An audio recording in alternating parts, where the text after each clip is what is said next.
नमस्कार, सलाम अलैकुम, सत श्री अकाल और जय राम जी की और जय माता जी की साहब।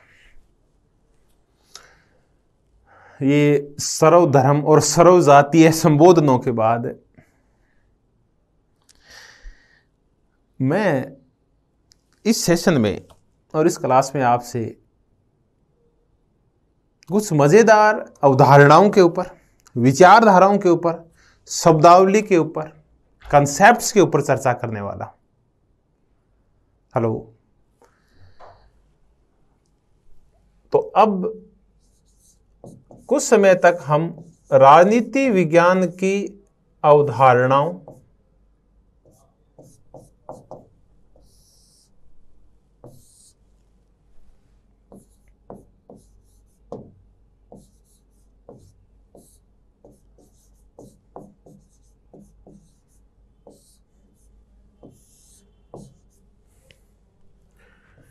विचारधाराएं,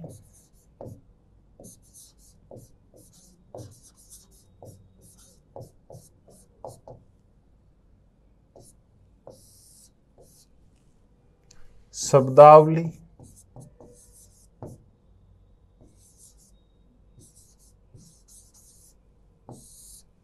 इस पे चर्चा करेंगे। ठीक है, हो सकता है कहीं कहीं हम फिर उपागम शब्द का प्रयोग कर लें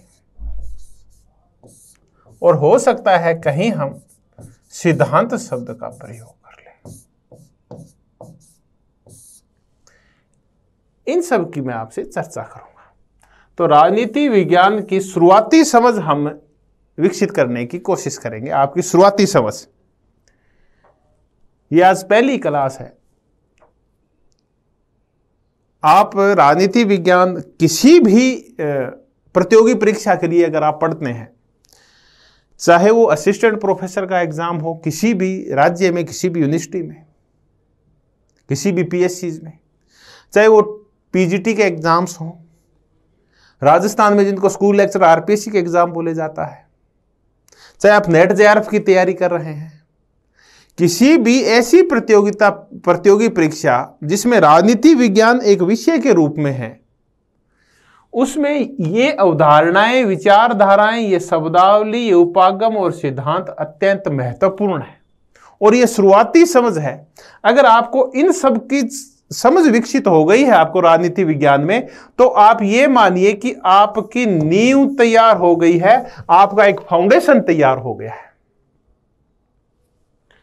अब ये फाउंडेशन का ही काम होगा, एक एक करके मैं विभिन्न शब्दों के माध्यम से आपकी नींव में एक एक ईंट लगाता जाऊंगा और हर एक शब्दावली का आपको अर्थ बताता जाऊंगा। तो अब मैं आपको यही कुछ बताने वाला हूं। देखिए, आप जब भी किसी भी पॉलिटिकल साइंस में किसी भी चीज की तैयारी करें, चाहे वो आरपीएससी का ग्रेड फर्स्ट की तैयारी हो, आरपीएससी असिस्टेंट प्रोफेसर की तैयारी हो, वो नेट जेआरएफ की तैयारी हो, चाहे वो फिर आपकी किसी भी पीजीटी की तैयारी हो, किसी पीएससी में किसी भी कॉम्पिटिटिव एग्जाम की तैयारी हो पॉलिटिकल साइंस की, तो आप यहां से शुरुआत कीजिए। शुरुआत कैसे करें आप? अगर आपको राजनीति विज्ञान विषय के ऊपर अगर आपको कमांड प्राप्त करनी है तो क्या करें? आप सबसे पहले उसकी जो शब्दावली है, विशिष्ट शब्दावली, उसकी जो विभिन्न अवधारणाएं हैं, कॉन्सेप्ट्स हैं,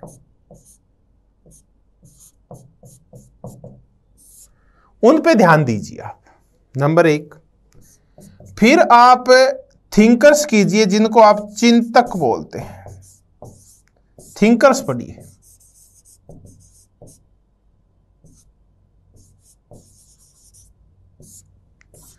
या पॉलिटिकल थॉट जिसको आप बोलते हैं, वेस्टर्न और इंडियन।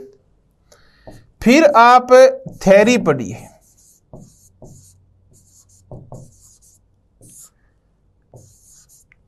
थ्योरीज के बाद आप कंपैरेटिव पॉलिटिकल साइंस पढ़िए। फिर आप इंटरनेशनल पॉलिटिक्स पढ़िए, फिर इंडियन गवर्नमेंट एंड पॉलिटिक्स पढ़िए।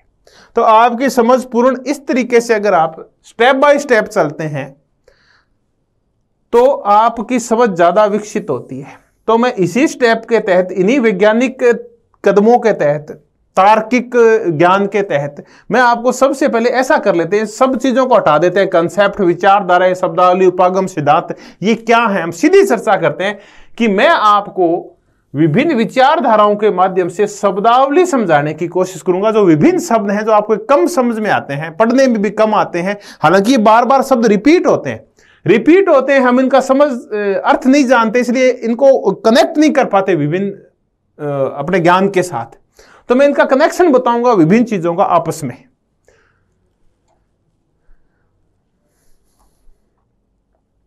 तो अब हमने निश्चित कर लिया कि मैं आपको शुरुआत में कुछ विचारधाराएं करवाऊंगा, आइडियोलॉजीज कराऊंगा, अवधारणाएं, कंसेप्ट्स करवाऊंगा, और इनसे जुड़ी हुई जो टर्मिनोलॉजी है, शब्दावली है, वो करवाऊंगा। आगामी 3, 4, 5 क्लास जितनी भी हमारी होती है, ये इसी के ऊपर होने वाली है। अगर ये आप में समझ विकसित हो गई, और इन बिटवीन में आपको इन्हीं से जुड़े हुए थिंकर्स यानी विचार करवाऊंगा, और राजनीति विज्ञान की शुरुआत से लेकर समकालीन समय तक 2020 तक की मैं चर्चा करूंगा, क्योंकि राजनीति विज्ञान का जो वर्तमान स्वरूप है और वर्तमान पैटर्न है और क्वेश्चंस की नेचर है, जो वो समकालीन ज्यादा हो गई है। परंपरागत और जो आधुनिक था वो भी आता है, लेकिन समकालीन भी महत्वपूर्ण हो गया है। पिछले 30-40 साल में राजनीति विज्ञान में क्या हुआ है, ये आपकी बुक्स में पढ़ने को नहीं मिलता। तो मैं आपको परंपरागत राजनीति विज्ञान, प्राचीन राजनीति विज्ञान से लेकर समकालीन राजनीति विज्ञान तक की विचारधाराएं, अवधारणाएं, शब्दावली और विचारकों की चर्चा करूंगा। विशेष करके आधुनिक युग और समकालीन युग की मैं ज्यादा फोकस करूंगा, और ये चीजें आपस में हम जोड़ लेंगे, ताकि आगे जब हम पॉलिटिकल थॉट करें, पॉलिटिकल थ्योरीज करें और कंपैरेटिव पॉलिटिकल साइंस करें, उस समय हमारे सामने कोई दिक्कत नहीं आई। अगर ये आपकी नींव तैयार हो गई है, तो उसके बाद भवन खड़ा करने में, उसके ऊपर एक महल खड़ा करने में, ज्ञान का जो महल खड़ा होगा, उसमें दिक्कत नहीं आएगी आपके। तो मैं आपको जो चर्चा करूंगा स्टेप बाय स्टेप, मैं आपको उदारवाद करवाऊंगा, लिबरलिज्म, मैं आपको रूढ़िवाद करवाऊंगा, कंजर्वेटिज्म, मैं आपको आदर्शवाद करवाऊंगा, आइडियलिज्म, और इनकी सिर्फ शुरुआती समझ विकसित करूंगा, क्योंकि जब हम थ्योरीज पढ़ेंगे उसमें तो इनकी व्यापक चर्चा होगी। मैं आपके सिर्फ शुरुआती समझ विकसित करूंगा और इससे संबंधित शब्दावली और विचारक आपको याद कराऊंगा, ताकि जब बार बार रिपीट हो तो आपके समझ में आ जाए और आपके दिमाग में सेट हो जाएंगे। फिर मैं आपको समाजवाद करवाऊंगा, फासीवाद,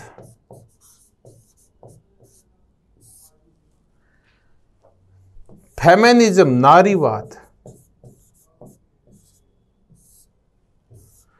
ग्रीन टेक्नोलॉजी या पर्यावरण, ग्रीन टेक्नोलॉजी क्या, हरित राजनीति या पर्यावरणवाद करवाऊंगा, बहुसंस्कृतिवाद करवाऊंगा,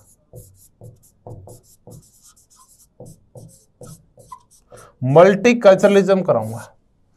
आगामी समय में हम इन सब की चर्चा करने वाले हैं, और एक और हम कर लेंगे, क्योंकि जब समाजवाद करेंगे तो इसके साथ साथ अनार्किज्म और कर लेंगे, अराजकतावाद।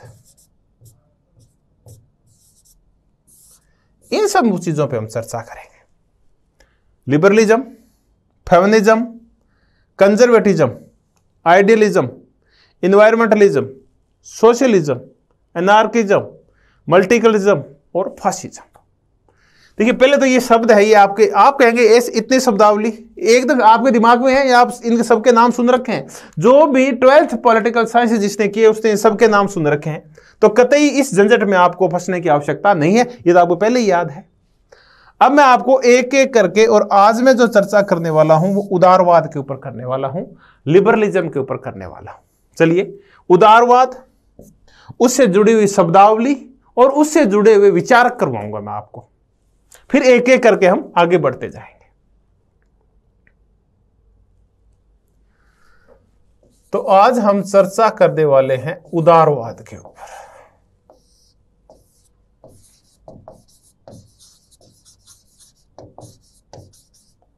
लिबरलिज्म के ऊपर। देखिए, मैं आपको बिल्कुल सिंपल तरीके से, साधारण तरीके से और स्थानीयता से उठे हुए उदाहरण लोकलाइज कर दूंगा मैं। आज देखेंगे आप पॉलिटिकल साइंस को, और लोकलाइज की मैं शुरुआत करता हूं कि ऐसे स्थानीयकरण कर दें, क्योंकि मैं आपको कैसे पढ़ाने वाला हूं। मैं आपको ये बताऊं, एक गुरुजी आ स्कूल का, तो गुरुजी एक दिन टाबरा ने हिंदी पढ़ावा है। हिंदी पढ़ाया तो गुरुजी बोलिया कि टाबरो लिखो री ऋषि। ये तो मैंने लिख दिया। उन्होंने बोला कि सारे बच्चे री ऋषि लिखे।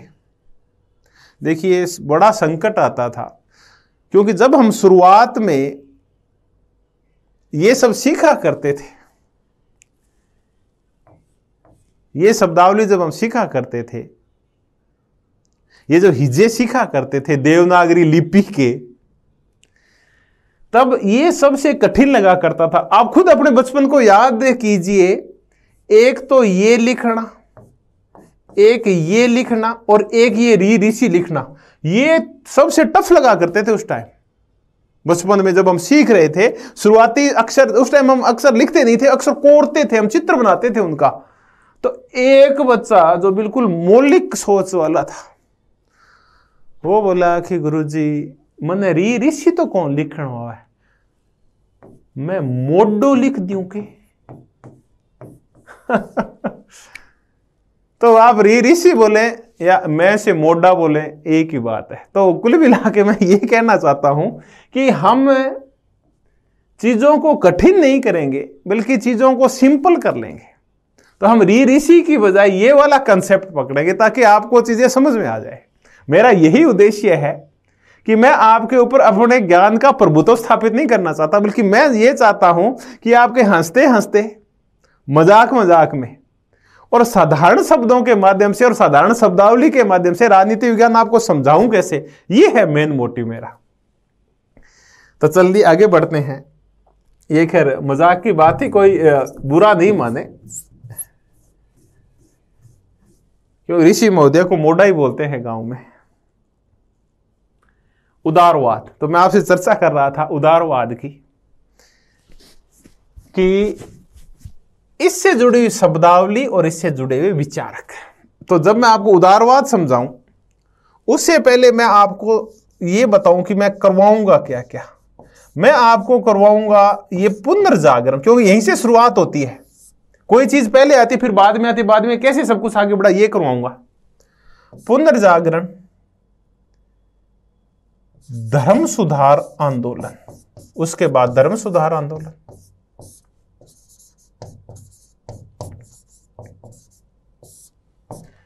फिर मैं आपको कराऊंगा वणिकवाद या वाणिज्यवाद, आप इसको कुछ भी बोल। देखिए, शब्दावली पे ही जोर है। मैं कुछ छोटी छोटी चीजें आपको मजाक मजाक में और इतिहास और कहानियों के माध्यम से समझाने की कोशिश करूंगा। फिर वणिकवाद और वाणिज्यवाद के बाद मैं आपको ज्ञानोदय करवाऊंगा, या ज्ञानोदय को हम प्रबोधन बोलते हैं। इस प्रबोधन के बाद मैं आपको फिर आ जाऊंगा मुख्य मुद्दे पे, जो हमारा मुद्दा है उदारवाद। और फिर इस उदारवाद के आपको सारे प्रकार और उससे जुड़े हुए विचारक करवा दूंगा। मैं उदारवाद में आपको क्लासिकल लिबरलिज्म, शास्त्रीय उदारवाद करवा दूंगा। मैं इसमें आपको आधुनिक उदारवाद करवाऊंगा, और मैं इसमें आपको समकालीन उदारवाद करवाऊंगा। और समकालीन की भी मैं आपको तीनों धाराएं करवा दूंगा। स्वेच्छातंत्रवाद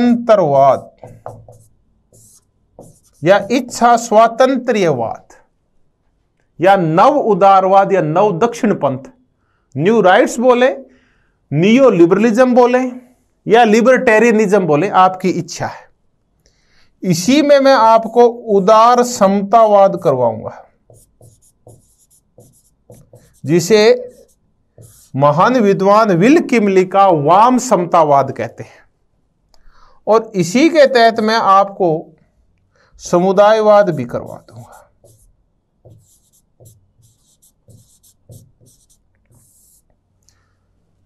तो इन सब की हम अब चर्चा करने वाले हैं, एक एक करके। मैं तरतीब से, चूंकि ऐसा कुछ हुआ था और एक के बाद ये दूसरा आया है, तो अगर हम पीरियोडिक दृष्टि से देखें, क्रमिक रूप से देखें, तो पहले पुनर्जागरण हुआ, फिर धर्म सुधार आंदोलन हुआ, फिर वणिकवाद वाणिज्यवाद आया, और इसके साथ साथ औद्योगिक क्रांति आई, ज्ञानोदय और प्रबोधन का काल आया, और फिर इन सब से एक नया पॉलिटिकल कंसेप्ट और आइडियोलॉजी आई, उदारवाद, लिबरलिज्म, और इसने फिर भांति भांति के रूप ग्रहण कर लिए।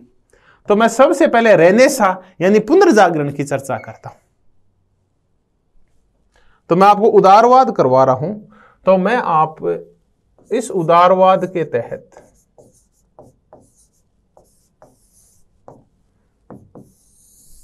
हम तीन चीजें ले लेते हैं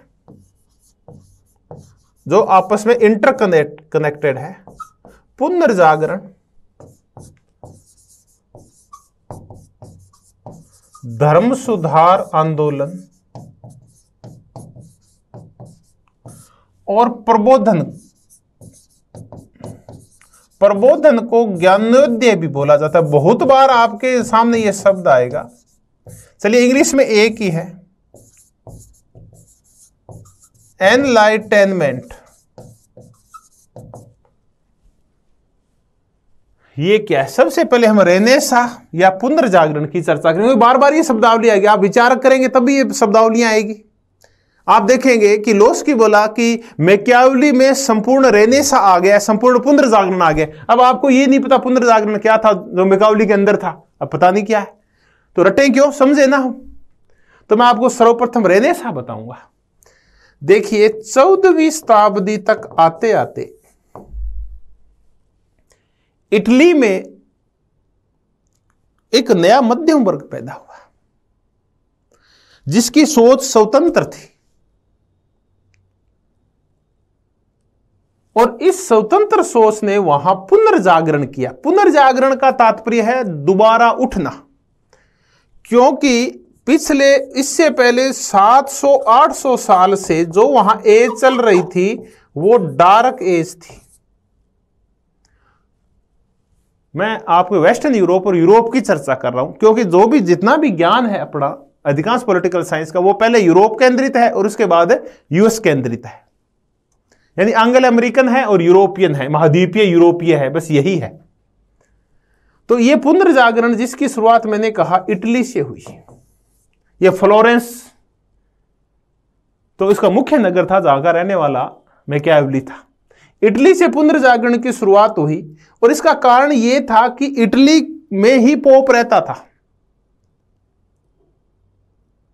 और इस पोप की वजह से ही डार्क एज आई थी। पोपवाद ने चर्चवाद को बढ़ावा दिया, धर्मवाद को बढ़ावा दिया। तो इस पोपवाद, चर्चवाद, इन सब ने मिलके और एक अंधकार का काल ला दिया यूरोप में।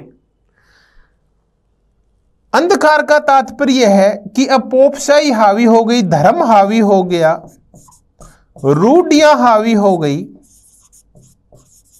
अंधविश्वास हावी हो गया। अब इससे मुक्ति का प्रयास जो किया गया, तब हम कहते हैं कि पुनर्जागरण हुआ। इस पुनर्जागरण ने फिर इन रूढ़ियों, अंधविश्वासों, पोपशाही और इस चर्च के अन्याय से छुटकारा दिलाने का प्रयास किया, और उस छुटकारा दिलाने के लिए फिर तर्क का विकास किया गया कि अगर हम तर्क करें, आंख मुंह के किसी भी चीज का पालन नहीं करें, विवेक का रीजन वही है, विवेक तर्क एक ही चीज है, विवेक का विकास किया। इसने विज्ञान का विकास किया। तो तर्क, विवेक, विज्ञान, ये शब्द हमारे सुनने में आए। तो कुल मिला के अब डार्क एज जब जा रही थी तो इस डार्क एज के जाने में जो मुख्य भूमिका निभाई वो पुनर्जागरण ने, यानी अब अंधकार का काल जा रहा है यूरोप से और लोग पुनर्जागृत हो रहे हैं। उनके तर्क विवेक, जो चीजें कभी यूनानी काल में चला करती थी, जो ग्रीक काल में अरस्तु और प्लेटो और सुकरात के समय जो चीजें चला करती, जो तर्क चला करता था, वो वापस आ रहे थे, क्योंकि बीच में धार्मिक रूढ़ियां, हर एक चीज की व्याख्या धर्म के अकॉर्डिंग होने लगी थी, वो जा रहा था। इसका मतलब पुनर्जागरण हो रहा था। तो इस पुनर्जागरण ने किया क्या? इस पुनर्जागरण ने दो काम किए। मैंने कहा कि इसकी शुरुआत 14वीं शताब्दी में इटली में हुई।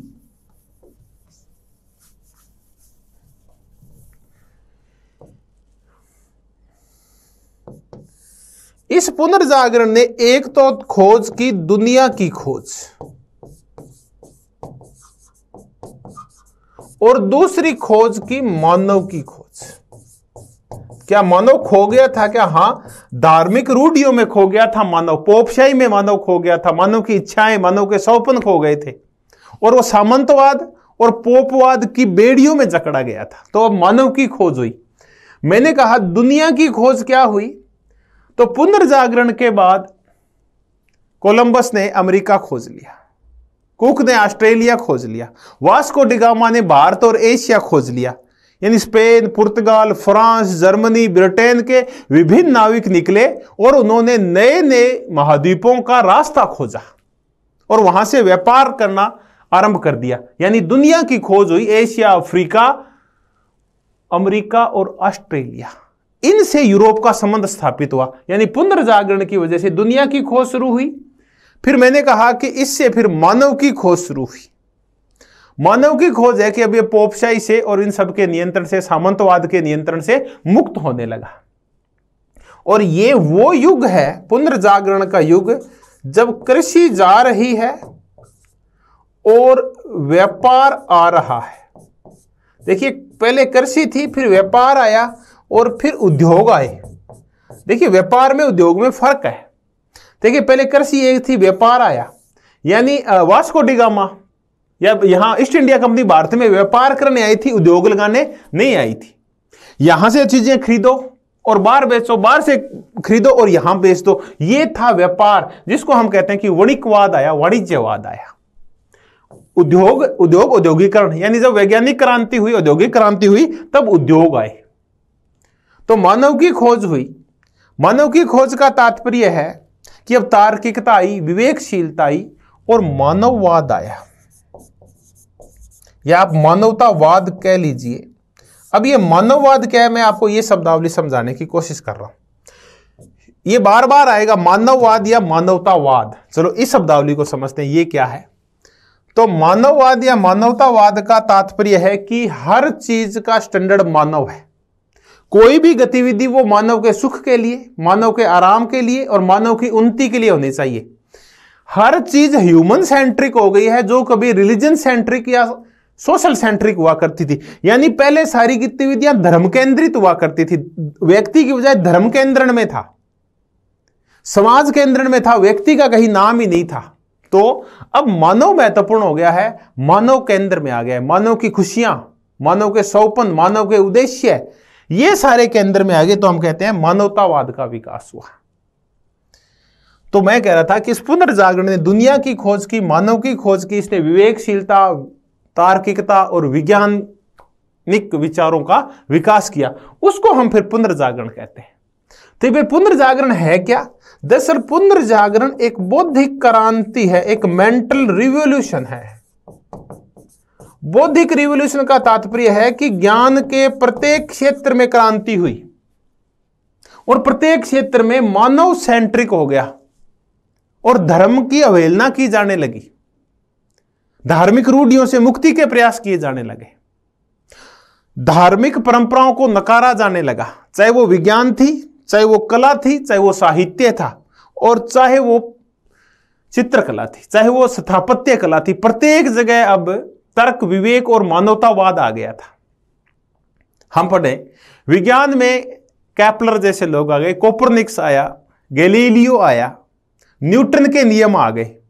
पहले कहा करते थे, धार्मिक रूढ़ि ये थी कि पृथ्वी टिकी हुई है और सूरज पूर्व में निकलता और पश्चिम में जाता है।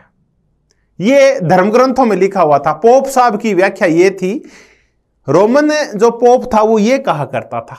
फिर गैलीलियो और इन सब लोगों ने ये कहा कि नहीं, रुका हुआ है वो सूर्य है, पृथ्वी उसके चारों ओर चक्कर लगाती है। चलिए, ये तो बिल्कुल एक अलग चीज की स्थापना होगी, एक स्वतंत्र विचार की स्थापना होगी, एक नए विचार की स्थापना होगी। फिर कहा कि आप बताइए, जैसे न्यूटन का नियम आया उससे पहले क्या था कि आप बताइए कि कोई चीज हम ऊपर फेंकते हैं तो वो नीचे क्यों आ जाती है? तो क्या नीचे नीचे भगवान है, वो किसी चीज को ऊपर जाने नहीं देते, हर चीज को नीचे खींच लेते हैं। कोई चीज मुक्त हो जाती है तो वो ऊपर चली जाती है।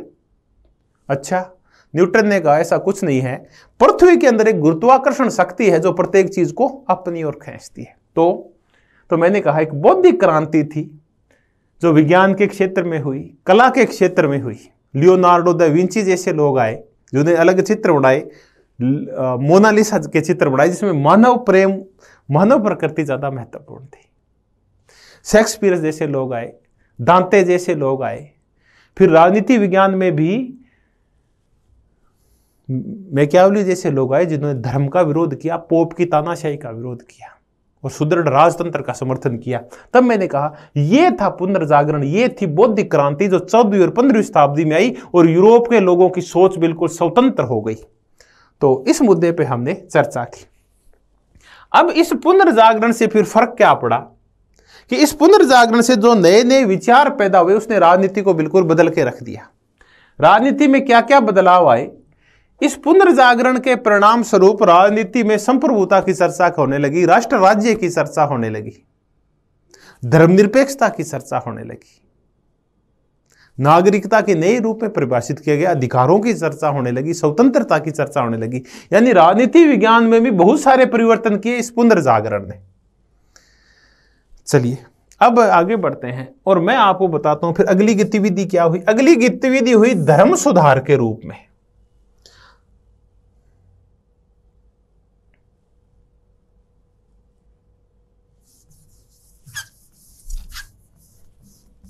यानी इस पहले पुनर्जागरण हुआ, इस पुनर्जागरण के बाद धर्म सुधार हुआ। धर्म सुधार क्योंकि धार्मिक जो रूढ़ियां थी, पोपशाही इतनी ज्यादा हावी हो गई थी, रूढ़ियां इतनी ज्यादा हावी हो गई थी, चर्च इतना ज्यादा हावी हो गया था सामाजिक जीवन के अंदर कि वो तानाशाह हो गया था। कोई भी अगर पोप की प्रस्थापनाओं को, पोप की बातों को, पोप की मान्यताओं को, पोप की परंपराओं को चुनौती देता था तो चर्च के लोग उसको जला दिया करते थे। और यहां तक कि पादरी के पद और विभिन्न धार्मिक पद बेचे जाते थे, क्योंकि पद खरीदे जाते थे चर्च के अंदर। तो फिर ज्यादा से ज्यादा पैसा कमाने की कोशिश की जाती थी। तो पैसा कैसे कमाए? तो भोले भाले लोगों को यह कहा जाता था कि आप जो पाप करते हैं इसका आपको दंड मिलेगा, इसलिए आप चर्च में पैसा दीजिए और पाप मोचन पत्र लेके जाइए। आप पादरी साइन करके देता था 1 साल बाद पैसा लेके कि मैंने आपको ईसा मसीह से बात हो गई है, गॉड से बात हो गई है, ये लीजिए पाप मोचन, आपके समस्त पापों से मैं आपको मुक्त करता हूं। फिर किसी को अगर स्वर्ग चाहिए था तो स्वर्ग के और पत्र वो बिका करते थे, ताम्र पत्र, कि ये ताम्र पत्र ले जाइए, पोप महोदय के इसके ऊपर साइन है, झूठे साइन करके पादरी के, और ये दीजिए पैसा और आप अब स्वर्ग जाएंगे मरने के बाद। तो भारत में तो आज भी हो रहा है, यही चल रहा है। यूरोप में ऐसा आज से 600 साल पहले हुआ करता था।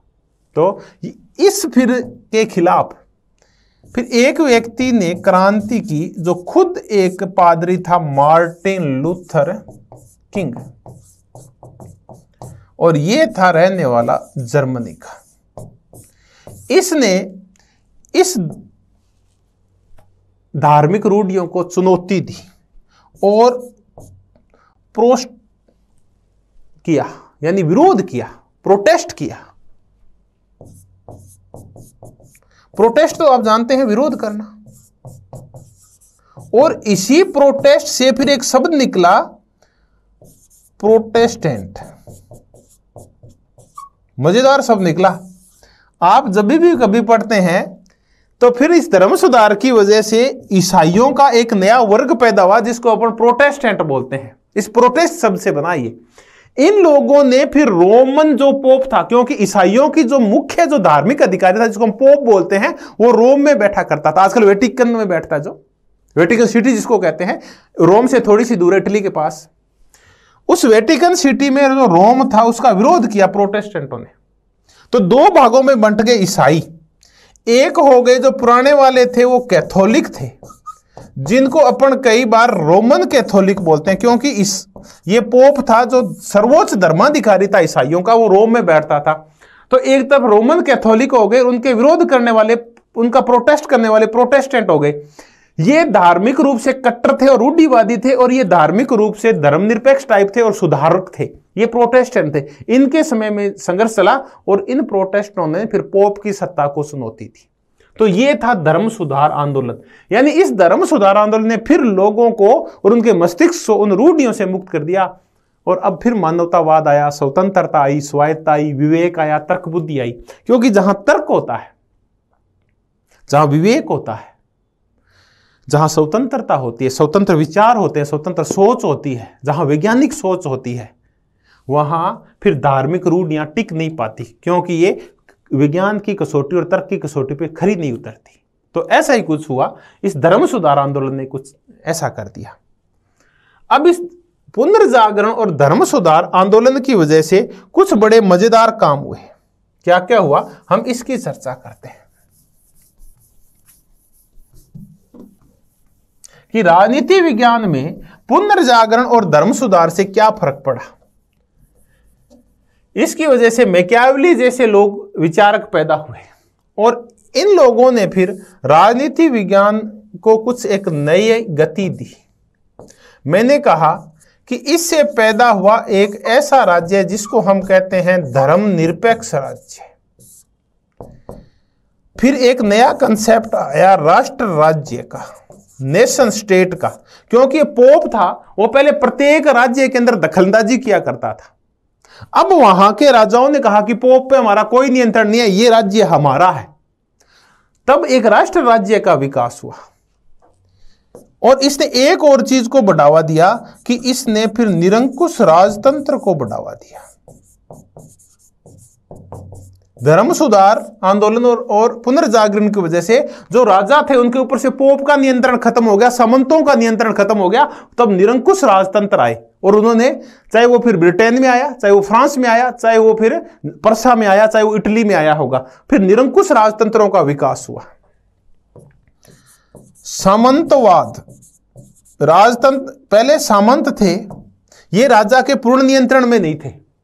सामंत अपनी अलग सत्ता रखा करते थे, राजा को टैक्स दिया करते थे और राजा के विरुद्ध विद्रोह भी कर दिया करते थे। इन सामंतों पे निर्भर था। जब निरंकुश राजतंत्र आया तो सामंतवाद खत्म हो गया। नंबर एक, सामंतवाद के साथ साथ एक चीज और खत्म हो गई, पोपवाद भी खत्म हो गया। चर्चा करी थी धार्मिक सुधार ने, तो सामंतवाद और पोपवाद चला गया और निरंकुश राजतंत्र आ गया, यानी राजा शक्तिशाली हो गए।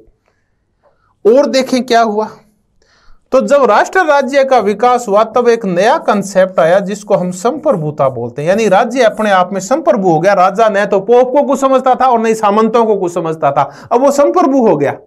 बाहरी रूप में पोप उसका कुछ नहीं बिगाड़ सकता और आंतरिक रूप में सामंत उसका कुछ नहीं कर सकते, वो दोनों के ऊपर है।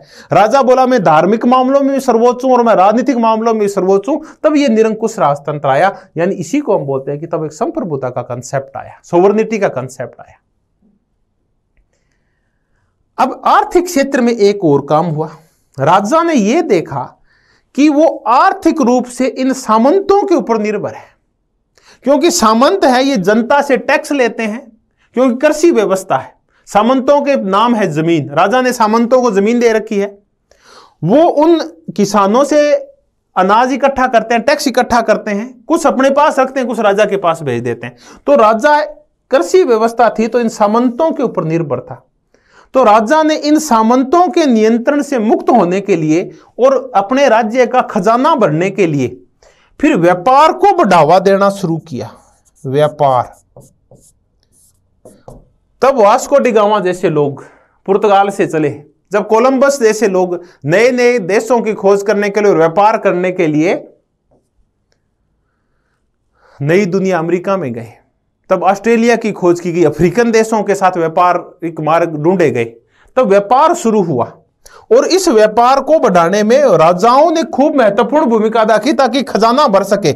सामंत जो टैक्स देते थे, अब सामंतों को कुचला गया तो अब खजाने में पैसा कम आना शुरू हुआ, तो उन्होंने व्यापार पे ध्यान शुरू किया ताकि व्यापारियों से पैसा लेके खजाना भरा जा सके। और व्यापारियों ने राजा की सपोर्ट की क्योंकि राजा उनके व्यापार में वृद्धि के लिए उनको सैनिक दिया करता था। तब वणिकवाद आया जिसको हम वाणिज्यवाद बोलते हैं। ये जो हम ईस्ट इंडिया कंपनी देखते हैं, ये जो फ्रांस की कंपनी देखते हैं, ये जो पुर्तगीज का, स्पेनिश का, डच का जो भारत आना या विभिन्न थर्ड वर्ल्ड के देशों में जाना या अमेरिका में जाना, ये सब वणिकवाद और वाणिज्यवाद का परिणाम है क्योंकि अब राजा को ज्यादा पैसा कमाने के लिए वणिकवाद और वाणिज्यवाद को बढ़ावा दिया। ये वणिकवाद या मर्केंटाइलिज्म क्या है? मर्केंटाइलिज्म इसका तात्पर्य है कि राजा के द्वारा व्यापार को बढ़ावा दिया गया। राज्य ये प्रयास किया करता था कि मैं ज्यादा से ज्यादा निर्यात करूं और कम से कम आयात करूं और भांति भांति का व्यापार करूं। तो उसने व्यापारियों की सुरक्षा के लिए सेना तक भेजी। जब ईस्ट इंडिया कंपनी आई तो वहां के राजा ने उसको हथियार तक अवेलेबल कराए और सेना भी अवेलेबल करवाई। तो ये था वणिकवाद और वाणिज्यवाद। हमें पता है कि अंग्रेज यहां व्यापार करने के लिए आए थे। तो ये पुनर्जागरण और धर्म सुधार आंदोलन की वजह से ये सारे प्रभाव पड़े और फिर 17वीं और 18वीं शताब्दी में एक नई चीज आई जिसको हम ज्ञानोदय प्रबोधन काल कहते हैं। मैंने कहा ये 14वीं और 15वीं शताब्दी में हुआ, ये 15वीं और 16वीं शताब्दी में हुआ और ये 17वीं और 18वीं शताब्दी में हुआ। तो पहले पुनर्जागरण आया, धर्म सुधार आंदोलन हुआ, वणिकवाद आया और फिर प्रबोधन काल या ज्ञानोदय हुआ। अब मैं थोड़ी सी चर्चा ये कर लेता हूं कि ज्ञानोदय क्या है, प्रबोधन क्या है। ये फिर एक महत्वपूर्ण शब्दावली आ गई। पुनर्जागरण एक बौद्धिक क्रांति, प्रत्येक क्षेत्र में तर्क और विज्ञान का विकास और मानववाद का विकास। धर्म सुधार, धार्मिक रूढ़ियों से मुक्ति। वणिकवाद, राज्य के माध्यम से व्यापार को बढ़ावा देना, आयात कम करना और निर्यात को बढ़ाना। राष्ट्र राज्य यानी एक राष्ट्र प्रेम करना, एक निश्चित भूमि, संप्रभुता की चर्चा हम आगे करेंगे। सामंतवाद जा रहा है, व्यापार बढ़ रहा है तो वणियों का महत्व बढ़ रहा है। ये वणिकवाद और वाणिज्यवाद है, यानी अब कृषि की बजाय व्यापार ज्यादा महत्वपूर्ण हो गया है। अब मैं आपसे चर्चा करूंगा, एक मजेदार शब्दावली आ गई है, प्रबोधन। एनलाइटेनमेंट क्या होता है या प्रबोधन क्या होता है, इसकी चर्चा करता हूं मैं आपसे। ये बार बार आएगा। तो पहले जो प्रबोधन काल कहेंगे आप, वो है 17वीं और 18वीं शताब्दी। प्रबोधन काल का जो तात्पर्य है वो है कि ये भी एक बौद्धिक दर्शन ही है, एक बौद्धिक क्रांति है। प्रबोधन का काल, इसकी हिंदी बड़ी मजेदार है कि ज्ञानोदय हो गया है, ज्ञान का उदय हो गया है। अब ये ज्ञान का उदय कैसे हुआ, एनलाइटमेंट कैसे हुआ, कैसे लाइट जली, हम इसकी चर्चा करते हैं। ये है क्या प्रबोधन? प्रबोधन का तात्पर्य ये है कि ये जितने भी सामाजिक घटनाएं होती हैं,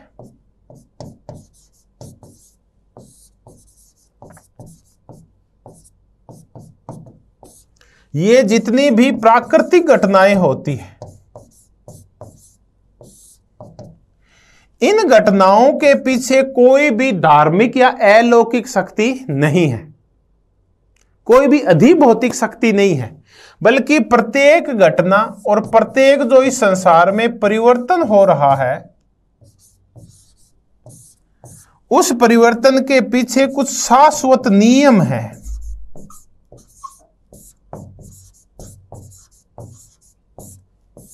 कुछ सार्वभौमिक नियम है। ये शाश्वत और सार्वभौमिक नियम है, इनकी हम खोज कर सकते हैं। मानव इन नियमों का पता लगा सकता है। शाश्वत होते हैं जो हमेशा से चले रहे, किसी भी काल और इन सबसे परे हो रहे हैं। सार्वभौमिक नियम होते हैं जो पृथ्वी के किसी भी क्षेत्र में सार्वभौम पे लागू होते हैं। इसको हम कहते हैं कि ऐसे नियम निरपेक्ष होते हैं। अब हम इस शब्दावली को समझते हैं पहले तो, कि शाश्वत क्या होता है, सार्वभौमिक क्या होता है और निरपेक्ष क्या होता है। फिर हम आगे पढ़ते हैं प्रबोधन काल में क्या हुआ। जो मैंने कहा, मैं शब्दावली समझाना ही मेरा उद्देश्य है। शाश्वत होते हैं जो कभी खत्म नहीं होते, आदि से अनंत तक जो चलते रहते हैं, उनको शाश्वत कहते हैं। सार्वभौमिक होते हैं ऐसे नियम जो सब जगह समान रूप से लागू हो। अब मैं ये कह दूं कि एक नियम है कि पृथ्वी सूर्य के चारों ओर 365 सही 1/4 दिन में चक्कर लगा रही है, तो एक सार्वभौमिक नियम है। इंग्लैंड में भी लागू होता है, अमेरिका में भी लागू होता है, भारत में भी लागू होता है, जापान में भी लागू होता है। पूर्व से लेकर पश्चिम तक, उत्तर से लेकर दक्षिण तक, सब जगह यह नियम लागू होता है। निरपेक्ष नियम, देखिए निरपेक्ष शब्द तब तक समझ में नहीं आएगा जब तक कि हम सापेक्ष को नहीं कर लें। तो एक होता है निरपेक्ष और एक होता है सापेक्ष। सापेक्ष का तात्पर्य यह होता है कि कोई भी जो चीज होती है ना, वो या तो समय सापेक्ष होती है, जिसको आप काल सापेक्ष बोलते हैं, या वो व्यक्ति सापेक्ष होती है, या वो स्थान सापेक्ष होती है। अब मैं ये कह दूं कि देवताओं में हनुमान जी है ना, वो सबसे मजबूत देवता है, तो ये कैसा वाक्य है, सापेक्ष है या निरपेक्ष है? तो देखिए सापेक्ष वाक्य है। हो सकता है आज से 2000 साल पहले हनुमान जी को जानते नहीं थे, उसमें तो प्रकृति की पूजा होती थी, तो उसमें तो हनुमान जी नहीं थे। तो ऐसी बातें काल या समय सापेक्ष होती है। व्यक्ति, कई व्यक्ति कहते हैं हनुमान जी नहीं, शिव जी मजबूत है, कई कहते नहीं नहीं ईसा मसीह ज्यादा मजबूत है, कई कहते नहीं नहीं गुरु नानक ज्यादा मजबूत है। तो ये व्यक्ति के ऊपर निर्भर करता है, उसको माने तो माने वरना नहीं माने।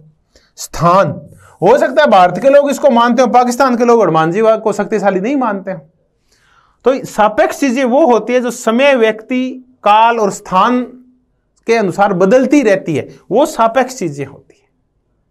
अच्छा, मोदी जी बहुत ही अच्छे प्रधानमंत्री हैं, ये समय पे निर्भर होता है। हो सकता है आने वाले समय में और अच्छा प्रधानमंत्री आ जाए। व्यक्ति पे निर्भर, कुछ व्यक्ति कहते नहीं तो तानाशाह, कुछ कहते नहीं तो बहुत अच्छे हैं। स्थान, हो सकता है अमेरिका के लोग नहीं मानते हो ऐसी बातों को, पाकिस्तान के लोग मोदी जी को गाली दे रहे हो, चीन के लोग दे रहे हो। तो ये है सापेक्ष बातें। जाति एक अच्छी व्यवस्था है, रजनी कोठारी कहते हैं, जबकि श्रीनाथ जैसे लोग हैं जो और विचार का, वो कहते नहीं ये तो नहीं है। तो जाति एक कैसी उदाहरण है, ये सापेक्ष बिंदु है राजनीति में जाति का महत्व। निरपेक्ष है कि जो समय, काल, व्यक्ति, स्थान से परे हो, यानी जो शाश्वत हो, सार्वभौमिक हो, समय, काल, व्यक्ति, स्थान का जिन पे कोई प्रभाव नहीं पड़ता, वो निरपेक्ष चीजें होती है। मैं ये कहूं कि पृथ्वी है, ये अपनी धुरी पे घूमती है। मैं ये कहूं कि जब हम उत्तरी पोल और नॉर्थ पोल और साउथ पोल की तरफ जाएंगे तो सूर्य की किरणें तिरछी पड़ने की वजह से वहां ठंडक ज्यादा होती है और बर्फ जमी रहती है। तो आप फिर व्यक्ति हो चाहे कोई व्यक्ति हो, यही बात बोलेगा, किसी भी समय भी ऐसा ही था और कोई भी स्थान था तो यही बातें होंगी। अब मैं ये कहूं कि मैं किसी भी चीज को ऊपर भगाऊंगा तो वो कहां आएगी, नीचे आएगी, तो कोई भी व्यक्ति होगा यही बात बोलेगा। तो ऐसी चीजों को जो बिना तुलना के हो, वो निरपेक्ष चीजें होती है। तो निरपेक्ष और सापेक्ष को समझा, सार्वभौमिक को समझा, शाश्वत को समझा। तब प्रबोधन काल में जो विचारक पैदा हुए, जो वैज्ञानिक पैदा हुए, जो चिंतक पैदा हुए, उन्होंने कहा कि हर चीज है, कोई भी सामाजिक घटना परिवर्तन के पीछे को शाश्वत, सार्वभौमिक और निरपेक्ष नियम होते हैं और हम इनका पता कर सकते हैं। जैसे केपलर के ग्रहों के नियम आए, न्यूटन के गति के नियम आए, गैलीलियो ने तब खोज ली दूरबीन। तो ये सारे जो काम हुए, यही प्रबोधन काल की यही निशानी है। इसी प्रबोधन काल में फिर रूसो आया, जिसने कहा कि समानता और असमानता क्या है। रूसो आया, फिर वाल्टेयर जैसे लोग आए, जॉन लोक जैसे लोग आए, मोंटेस्क्यू आया। इन सब लोगों ने फिर, या एडम स्मिथ जैसे लोग आए जिन्होंने स्वतंत्र व्यापार की चर्चा की, लेसेस फेयर की चर्चा की। एडम स्मिथ, जिसको हम क्लासिकल अर्थशास्त्र का पिता बोलते हैं, एडम स्मिथ जैसे लोग आए। तो रूसो, लोक, वाल्टेयर, मॉन्टेस्क्यू, एडम स्मिथ जैसे लोगों ने इस प्रबोधन काल में काम किया और कुछ ऐसे नियमों का पता करने की कोशिश की जो सभी स्थानों पे, सभी समाजों में, सभी काल में, सभी व्यक्तियों के लिए समान रूप से लागू होते हैं। तो इसको हम ज्ञानोदय कहते हैं, यानी ज्ञान का उदय हुआ। ज्ञान का उदय का तात्पर्य है कि हम तर्क के द्वारा, हम अपने विवेक के द्वारा, हम विज्ञान के द्वारा, हम खोज के द्वारा, अन्वेषण के द्वारा शाश्वत नियमों की खोज कर सकते हैं, राजनीति विज्ञान में भी, प्राकृतिक विज्ञानों में भी, और हर एक समाज विज्ञान में। तो ज्ञानोदय या प्रबोधन, एनलाइटमेंट का तात्पर्य है तर्क का आना, विवेक का आना, विज्ञान का आना, अन्वेषण का आना, पर्यवेक्षण का आना, और हर चीज के लिए वैज्ञानिक नियमों की, शाश्वत नियमों की, सार्वभौमिक नियमों की और निरपेक्ष नियमों की खोज करना ही प्रबोधन या ज्ञानोदय का काल था। अब छोटी सी चर्चा करें। जॉन लॉक बोला कि संप्रभुता सीमित होनी चाहिए। अगर संप्रभुता असीमित होगी तो वहां लोगों के अधिकार सुरक्षित नहीं होंगे, वहां राज्य नागरिक अधिकारों को कुचल देगा। तो स्वाभाविक है ये नियम आप किसी भी काल में लागू कीजिए और किसी भी समय लागू कीजिए और किसी भी व्यक्ति पर लागू कीजिए, समान रूप से लागू होते हैं। रूसो ने कहा कि जैसे जैसे व्यक्ति ज्यादा स्वार्थी होता गया और इस स्वार्थपने की वजह से उसने संपत्ति पे कब्जा कर लिया, तो एक अमीर पैदा हो गया, एक गरीब पैदा हो गया, और इसकी वजह से असमानता का उदय हो गया। तो एक ऐसा असमानता का उदय का जो नियम बताया रूसो ने, ये बिल्कुल एक शाश्वत और सार्वभौमिक नियम है। यानी इस काल में चाहे वो राजनीति विज्ञान थी, चाहे वो विज्ञान थी, और चाहे कला थी और साहित्य था, कुछ परिवर्तन के पीछे, सामाजिक घटनाओं के पीछे शाश्वत नियमों की खोज की गई, नए ज्ञान का उदय, नए प्रबोधन का उदय, यानी धार्मिक रूढ़ियों से छुटकारा मिल गया हमें। तो यह था प्रबोधन काल। अब देखें कि इस प्रबोधन काल की विशेषता क्या थी।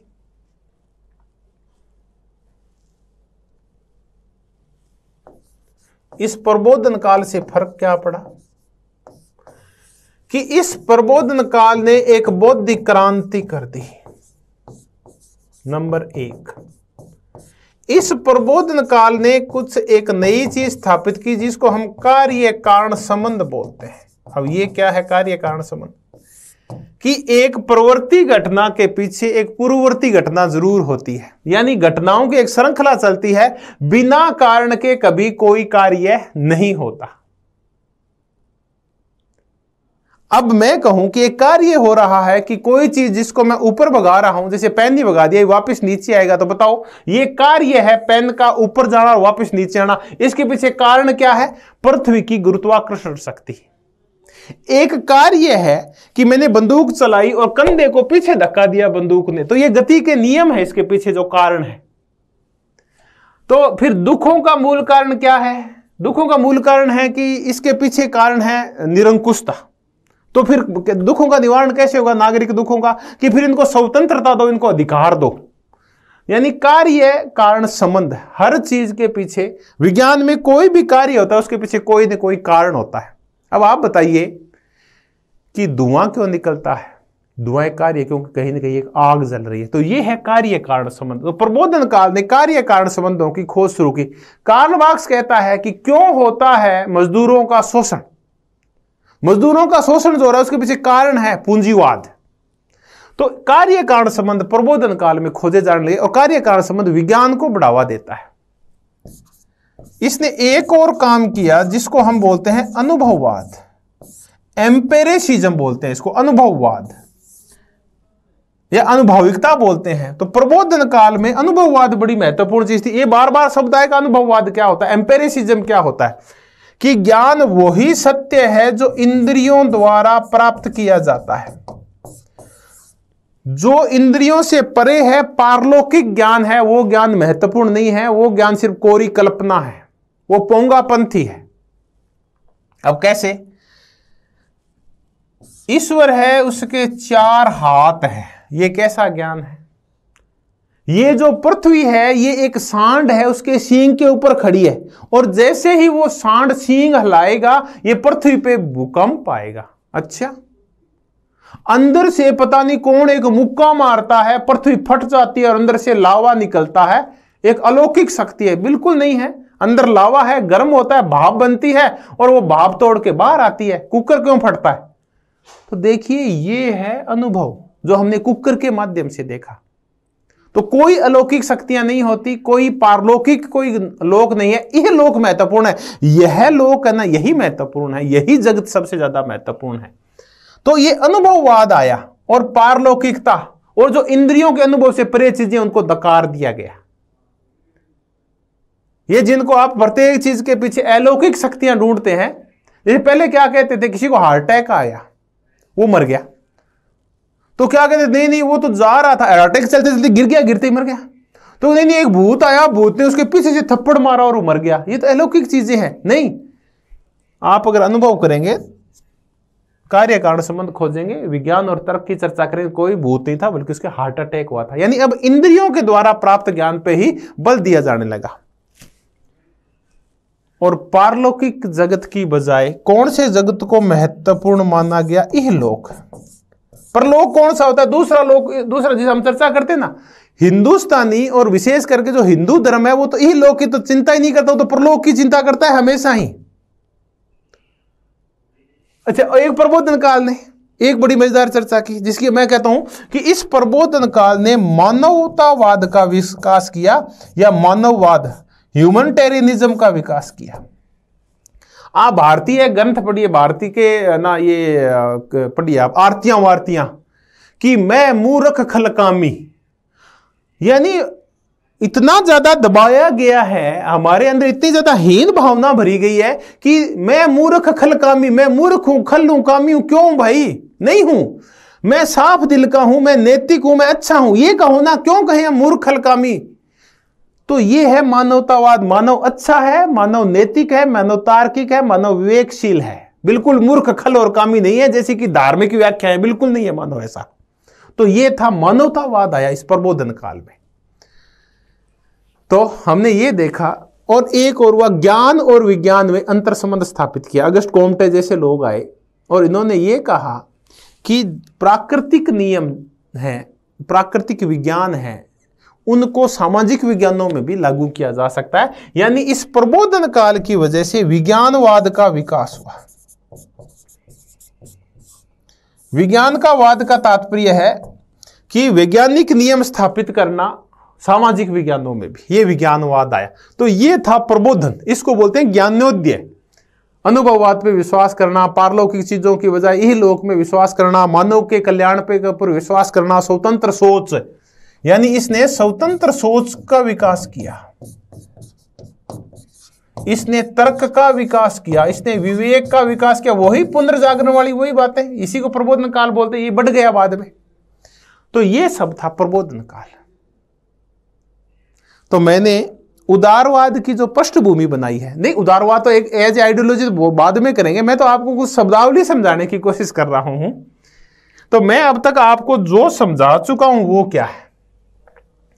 मैं आप सबको समझा चुका हूं कि पुनर्जागरण क्या था। मैं आपको समझा चुका हूं कि धर्म सुधार आंदोलन क्या था। मैं आपको समझा चुका हूं कि वणिकवाद क्या था या वाणिज्यवाद क्या था। मैं आपको समझा चुका हूं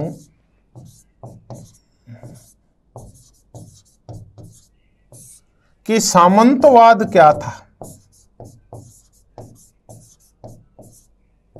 मैं आपको बता चुका हूं कि पोपवाद क्या था।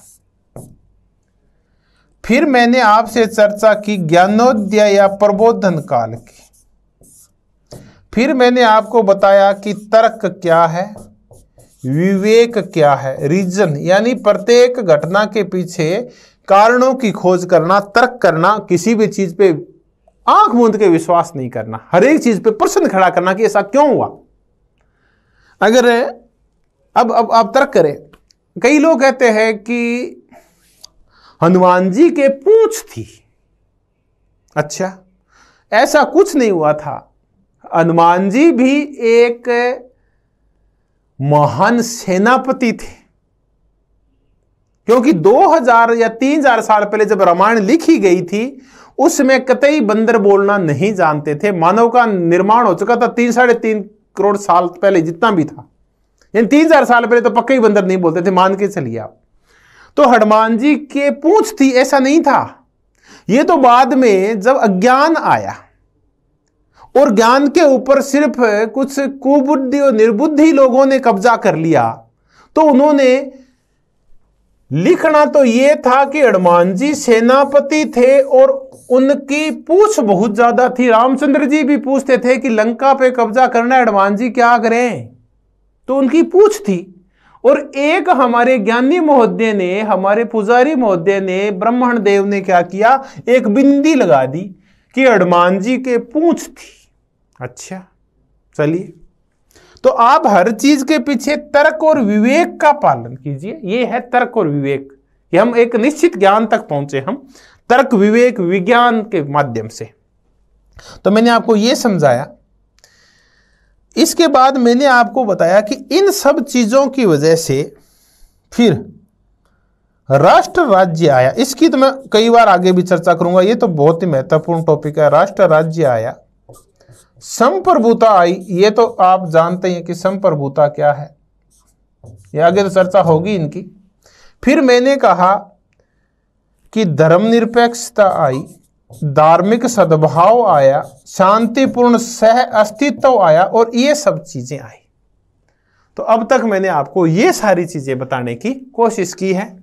तो सामंतवाद और पोपवाद चला गया, और मैंने आपको एक चीज और बताई, ये चला गया तो क्या आ गया, निरंकुश राजतंत्र आ गया। और फिर इस निरंकुश राजतंत्र के बाद फिर ज्ञानोदय काल में फिर लोकतंत्र आ गया। तो पहले आया सामंतवाद और पोपवाद, फिर आया निरंकुश राजतंत्र, फिर आया लोकतंत्र। और इस निरंकुश राजतंत्र पे अंकुश लगाने के लिए आई सीमित संप्रभुता।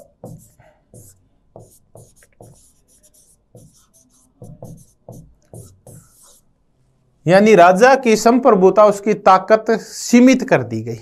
तो हमने इन मुद्दों को समझा। अब हम जो चर्चा करेंगे वो चर्चा करेंगे उदारवाद के ऊपर। क्योंकि ये चर्चा लंबी हो गई है तो एक बार इस चर्चा को विराम देते हैं और आप इनको दोहराइए, एक बार इनको समझने की कोशिश कीजिए, आपस में जोड़ने की कोशिश कीजिए। अगली बार जब अगले पीरियड में, अगले सेशन में मिलेंगे तो मैं आपको अब इनसे उदारवाद, इन्हीं से पैदा हुआ, इन सबको मिला के फिर उदारवाद पैदा हुआ 17वीं और 18वीं शताब्दी में। तब मैं आपको उदारवाद, आधुनिक उदारवाद और समकालीन उदारवाद और इसके विचारकों की चर्चा करूंगा। धन्यवाद। आप मेरे साथ लगातार जुड़े रहे। आप और पुनर्जागरण, धर्म सुधार और प्रबोधन काल को आपने समझने की कोशिश की। धन्यवाद।